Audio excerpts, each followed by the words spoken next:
Question number 30. State Ampere circuital law expressing it in integral form. 31. It states that the line integral of magnetic field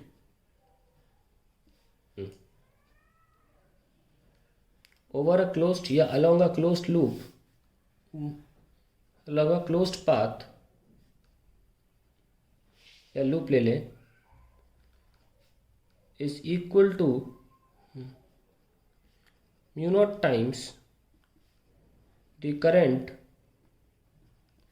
crossing the closed path.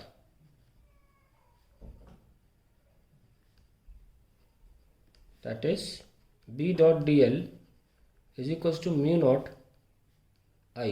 Example देखिए, suppose ये close loop है और इससे कुछ currents निकलते हैं I3, I2 और I1. दो करंट ऊपर जा रहे हैं, एक नीचे जा रहा है, नीचे वाले को माइनस लिया जाता है, तो लूप तो ये रहेगा closed path.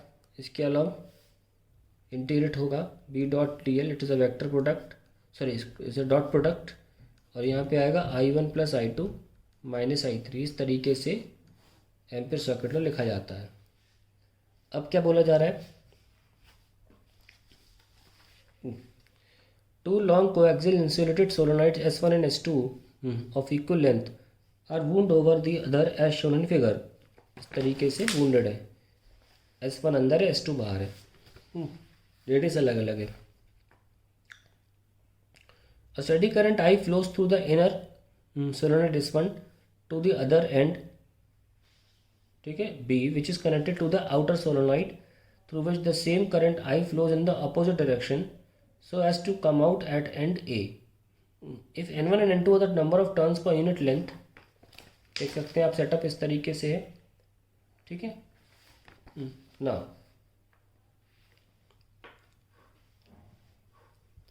so as to come out at end A. If N1 and N2 are the number of turns per unit length, find the magnitude and direction of the net magnetic field at a point A inside the axis and outside the combined system. Let us see. तो ये देखिए बहुत बड़ा famous question है, कई बार repeat भी हुआ है.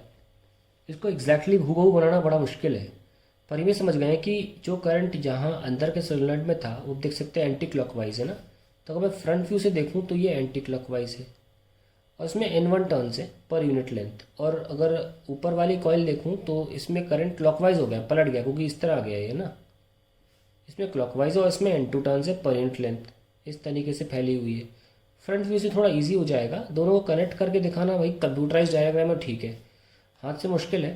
तो बस बहुत सिंपल है कि एंटी क्लॉकवाइज में बाहर होती है फील्ड सोलेनॉइड की और क्लॉकवाइज में अंदर होगी और सेंटर पे निकालनी है. तो लेट्स फाइंड आउट.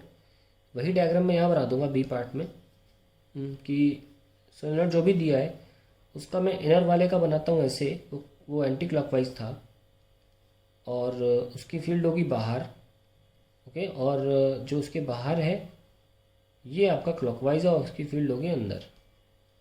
तो मगर मैं इसको 1 मान लूँ, इसको 2 मान लूँ, ठीक है, तो किस बेसिस पर आप कह पाएंगे भाई नंबर ऑफ टर्न्स बताया नहीं है कौन सा ज़्यादा है. तो चाहे तो आप मान लो B1 ज़्यादा है, B2 ज़्यादा है, कहीं भी बोला नहीं है नंबर ऑफ टर्न्स ज़्यादा किसके हैं, है ना. और हाँ, कहीं नहीं बोला है बात. So net magnetic field at the centre निकालनी है हमको. Find the direction net magnetic field inside the axis. तो B1 को लिख सकते हैं आप म्यू नॉट N1I और B2 को लिख सकते हैं आप म्यू नॉट N2I. हमको नहीं पता कौन N1 ज़्यादा है कौन N2 ज़्यादा है, तो आप B नेट कैसे भी लिख दो, B1 माइनस B2 होगी. ऑब्वियसली एंटी क्लॉकवाइज की डायरेक्शन अलग है, क्लॉकवाइज की डायरेक्शन अलग है. हम ऐसे लिख लेते हैं अभी के लिए कि हमने N1 ज़्यादा ले लिया, that's it. So that is the answer to the question, very simple it is, ठीक है ना. उसका सेकंड पार्ट ये है, उसमें भी एक छोटा सा पार्ट है सेकंड शायद. तो कह रहे हैं इनसाइड के लिए लिखो और आउटसाइड के लिए भी लिखूँ. हम सब जानते हैं सोलेनॉइड के आउटसाइड तो कोई फील्ड नहीं मानी जाती ना, तो बी का फर्स्ट पार्ट तो ये हो गया इनसाइड के लिए, और second part outside, P is 0 for a solenoid.